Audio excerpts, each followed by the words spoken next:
tonight I wanted to take a few minutes and talk about our recent attempt at trying out a new venue, the Kilgore Geek Street.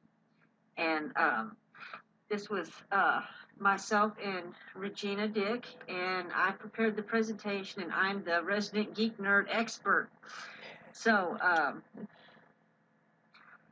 I first discovered this particular venue when I attended out of interest last year. Kilgore is a small East Texas community, and for the past few years, they've been holding a mini outdoor comic convention on first Saturday in May. And it attracts a good-sized crowd with a lot of different participants, not just the type of people you would expect to see at a comic convention, but a really wide variety. A lot of them are locals to Kilgore that are trying to show support for the community. And of course, if you've got kids there, you're going to have parents. So there's a surprising number of women there. And vendor spots for this particular con started at $25 with $10 extra for electricity. We did have some minor issues with electricity because someone forgot to tell the city that they were holding the Comic Con there, and the sprinkler systems were running, and the electricity was not initially functional, but that got resolved. We had to provide our own tent, tables, chairs, and extension cord. And these pictures here are just showing some of the shots that were taken at the con. Some of these I got from their Facebook page. And in case you're wondering exactly what's going on here, we had an interesting cosplay group. One gentleman here was a female version of a male version of the female villain Poison Ivy. And we had a female version of Penguin. And I'm afraid I'm not sure what this lady is. Usually she is Poison Ivy. We have a local cosplayer that does Captain America, Lara Croft in the back, and Alien in the front.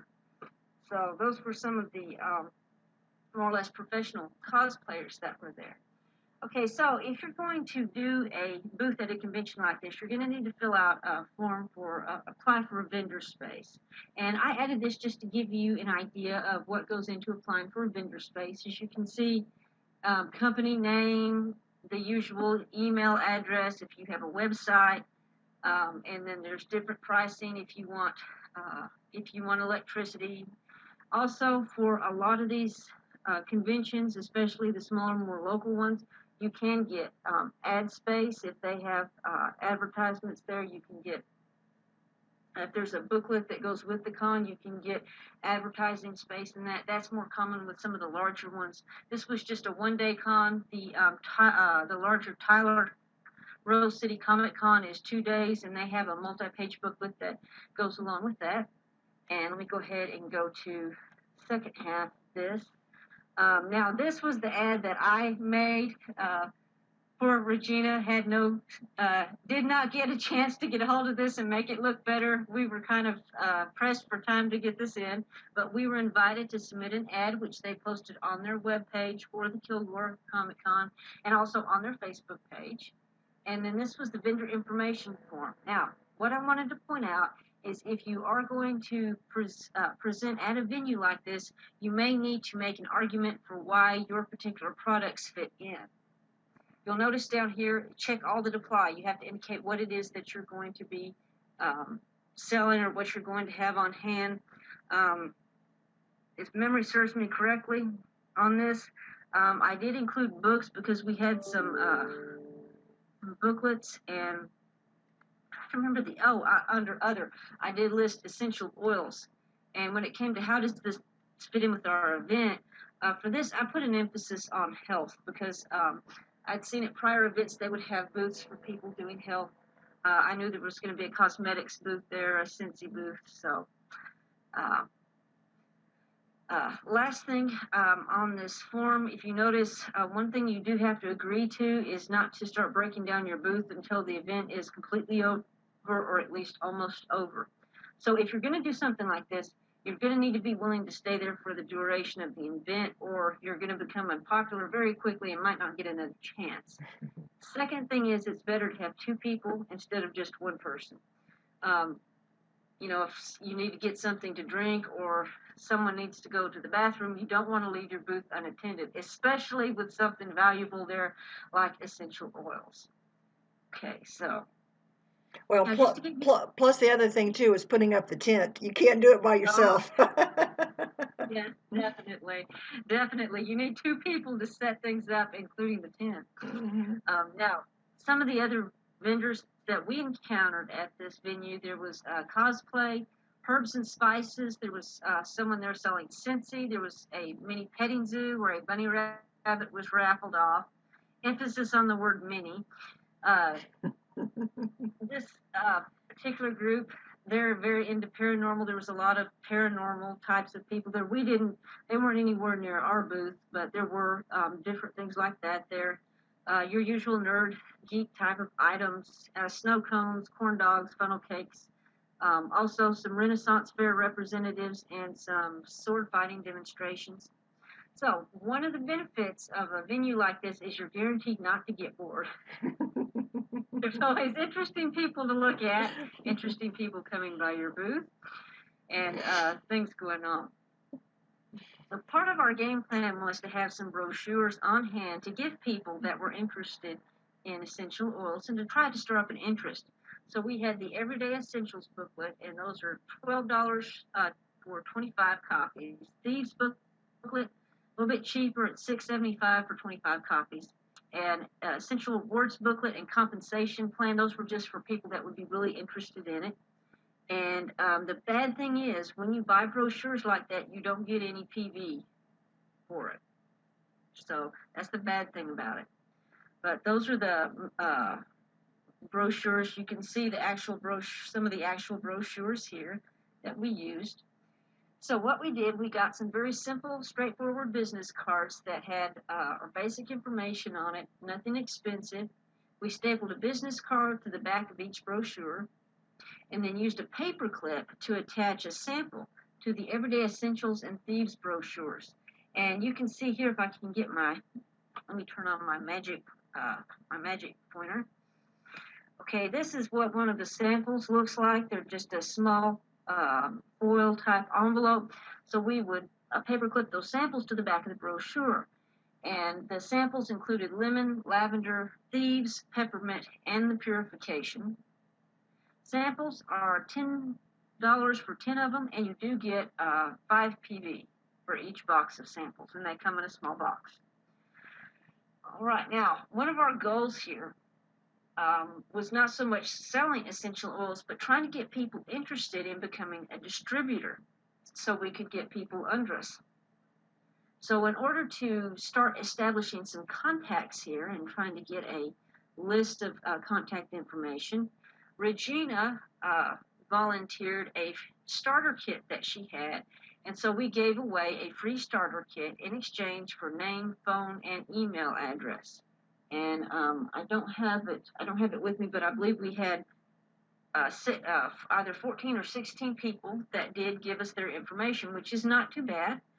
And I have made the drawing. I do know who the winner is. I'm going to be contacting them soon to send that out. In order to pick a winner, what we did is we had each entry numbered 1, 2, 3, 4, 5, and then I just used a random number generator and I said just a random number between 1 and 14, gave me a number, and that would be my winner.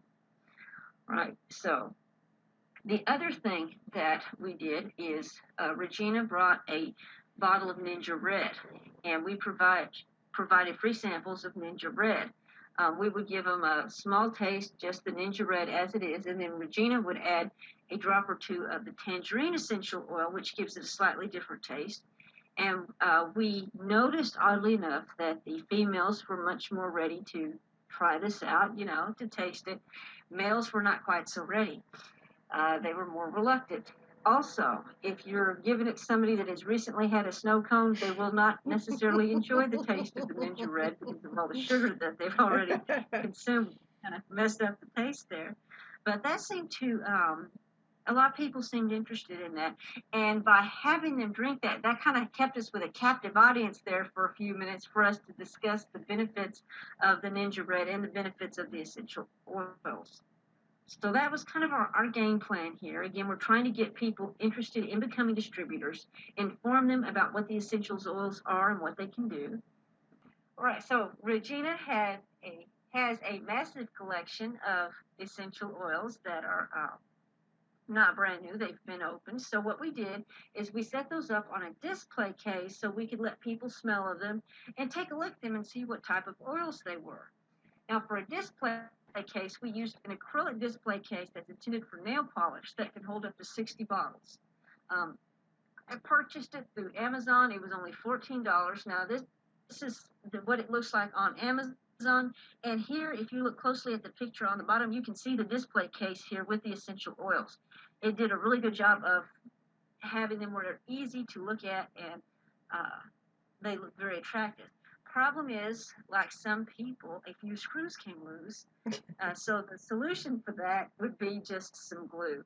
That's all we need to do is add a little bit of glue to that, and it will work very well. It served its purpose quite well. So, This was an outdoor event too. Oh yes, I forgot to mention that it was indeed an outdoor event, and so that's again why we needed a tent and tables. And another thing too, if you are going to put the essential oils out on display, you want to keep them out of the sun. So you may have to move them during the course of the event to make sure they're not exposed to sunlight. So, all right, so our booth, just to give you an idea of cost and what goes into setting this up. On Amazon, I found a highly rated tent, 10 foot by 10 foot at the top, which is the amount of space that we were given. When you do sign up for vendor space, they'll tell you the amount of space you're given, and in an ideal situation, they'll let you know ahead of time exactly where your tent will be set up. So the tent was 10 foot by 10 foot. At the base, it was actually 8 foot by 8 foot, but that still worked out fine. It took a few minutes and some initial help to do the first setup of it. It was pretty easy to take down and store. It weighs 32 pounds, which is pretty easy to handle for this particular one because it comes with a carrying bag that has wheels on the bottom. I initially thought it was about $60, but apparently it was another tent I was looking at. It was about $100. But when I checked in this area to see what it would cost to rent a tent, to rent this equivalent tent that would not be set up as easily was $40 for one day.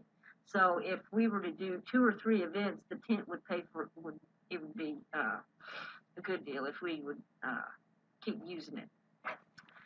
We already had on hand a couple of tables. For one of the display tables, we used a card table with a simple tablecloth covering. And we had about a 5 foot by 2 foot table that we also put a table covering on. And we brought 4 chairs, which may or may not have been a mistake. Of course, we needed 1 chair for me, 1 chair for Regina. 1 chair we loaned to a neighboring booth that didn't have enough chairs, and the young man was getting very tired. The other chair ended up being commandeered by someone that came by to visit the booth and wanted to talk for quite a while. So if you don't want to have people hanging around just to chat, don't bring extra chairs. If you do want to have a chance to chat with people, like maybe you have some books there, like Regina had an essential oil reference, and someone would ask about, well, what essential oils are good for high blood pressure? You could have them sit down in that extra chair at the table, flip open the book, and let them take a look. So that's kind of up to you how many chairs you actually need. But do not forget to bring chairs. Okay. Now this is our display. As you can see, it was an outdoor event. We were on asphalt concrete. So here is our table set up with brochures. You can see the brochures here. We had a giveaway of some free pins. Best thing to do if you are going to do that kind of giveaway is to get some pins that you can put your website or your distributor information on. We didn't have time to do that, but this is good for kids too. If you've got kids that come by to have something to give the kids, I always like to reach out to the kids because they remember things like that, and you know. So also, if you look closely, you'll see here. Yeah, Sarah, can you tell them what the pins look like? It drove a lot of attention. There was a lot of attention.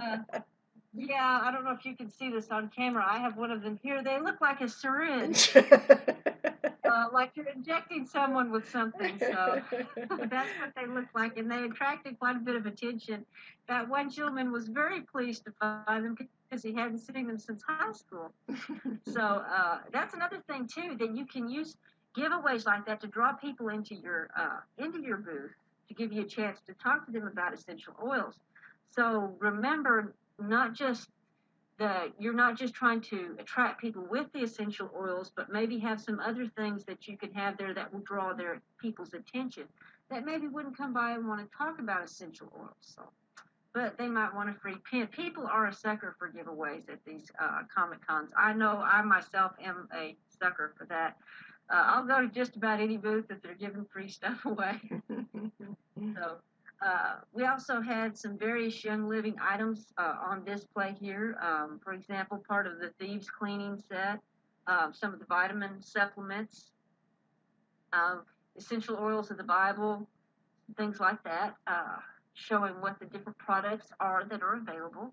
And on the right-hand side, you can see this is our sign-up sheet here for people that want to try to win this essential oil everyday kit. We see the Ninja Red back here. Here's our display of oils.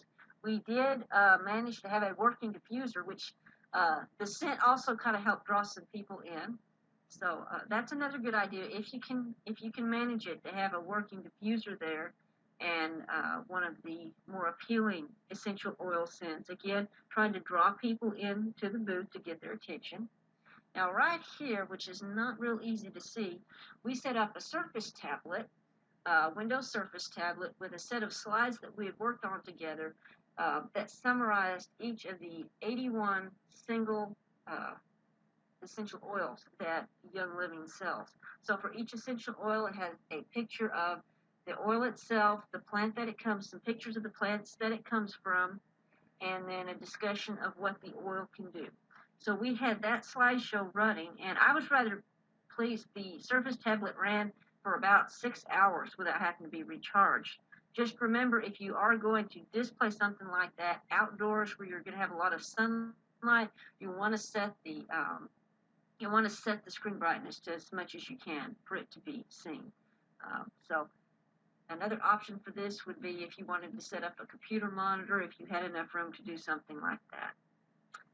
Okay, and again, these samples here, not only to show people what the different essential oils are, but so they can take a smell of them, see what they smell like. I think we almost, well, I'll just say this, one person was very interested in one of the scents, found it very appealing. So if they smell something they really like, there's a chance that you might be able to get them interested in the oils, even if they're not so much into the health side of it, but just into the scents. Yeah. So can I interject something here too? What's really important is, if you remember, as a distributor, we had someone from another booth, because you have people that are interested, that had an ailment, and sure enough, we found the oil, and we used the essential oil and the V6 oil, and rubbed it on their knee, because they were having some knee issues. If you can actually put it on them due to some ailment or whatever it might be, they really do appreciate that, and they get an opportunity to, try it out. That's one of the best things too, to have it put on them if they're willing and if they're interested. Yes. And another good opportunity, we didn't run into this, but if you have kids out there that are getting mosquito bites, or adults getting mosquito bites, that might be another opportunity to get them, interested in putting on, trying a drop of the oil and seeing what it does for them. But yes, I do remember that instant, and that was a really, really good idea. So that's what we had in our display. Now for some practical advice that we discovered during this. This was our first time to do a venue like this. Arrive early. We had people interested in the essential oils before we barely had the table set up. Mm-hmm. So you do want to arrive early and give yourself plenty of time to get everything set up exactly the way you want it before people arrive. Something else to be aware of, as unpleasant as it might be, there may be other Young Living distributors that show up at your booth and start handing out cards. So, keep aware of what's going on in your booth, and you can politely deal with that. Now, something that I personally learned: just because you have a tent does not mean you don't need sunscreen. So, if you are in an outdoor venue, do remember the sunscreen. Even if it's cloudy outside, remember the sunscreen. It's better safe than sorry. And the last really interesting thing we discovered, if you have essential oils to sell, people will buy them. Okay, so it's a good idea to stock up on some of the more common essential oils. I think we had discussed afterwards lemon, lavender, tea tree oil, um, peppermint, and some oils like that, some of the more common ones. We did have one or two people asking about the Angelica, which apparently is not always easy to get a hold of. But if you have oils, there will be people that will buy them. So that's something to keep in mind, stocking up and having some of those with you for the venue. Now, in the upper right-hand corner, you can see some of the other booths that were set up. This was a cosplay booth. They had face painting. There's a lot of kids there, and believe it or not, there are young people that are interested in essential oils. We had one 10-year-old young man that had an interest in essential oils. So don't forget that your audience is just not adults, but there could be children that are interested in it that could, talk to their parents. So uh, always be willing to talk to whoever comes by because you never know who might be interested. Now, this was one particular booth that we saw that we were extremely jealous of, and I thought I'd share this as a booth goal. This young lady had a kind of the herbal version of the essential oils. She actually had a lot of the dried herbs that we had essential oils for. But the point is, the taking some time to make your booth look nice, to look pretty. This was our first stab at it, but it's possible to have very attractive, very appealing booths. And I believe that was my I have conclusion. Uh, so what did we discover from this? Well, this type of a venue is a good way to get the message of essential oils out to the general community. There's an opportunity to sell both essential oils and to sell books. That's something else that we talked about if we do this again, to have some of the reference books on hand for people to purchase. People are curious about the essential oils, and when they find out there are oils that might be able to help with certain ailments, that's something they're very interested in. And so it's a good idea, even if you're not selling the reference books, to have a reference book on hand so that you can show them the different essential oils that have potential to help them with their ailments. As I mentioned, ladies will try just about anything. The men, not so much. But that's everything from trying an essential oil to Ninja Red. So that's something to remember. And finally, this type of a venue makes for excellent people watching.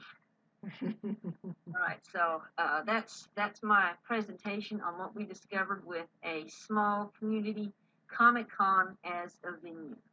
Couple of things that I'd like to add too. Number one, when I first started, I was told that it's not a good idea to do these things, and I just took one person's opinion, and actually discovered with Sarah it was very first of all fun, but secondly rewarding, and getting the word out and getting connections. You want their email addresses, you want to be able to connect with them, especially online, and that's more how people are doing business anyway, is online, and also get their telephone numbers. The second thing too is for your business, save your receipts. This is all tax deductible. You want to make sure that at the end of the year that you have your mileage there and your mileage back, and any other mileage if you eat, anything that you've done at this event, any money that you've spent, record it, and because you will be able to use it to write it off at the end of the year. So that's important also. And it was fun, and we're going to be doing it again.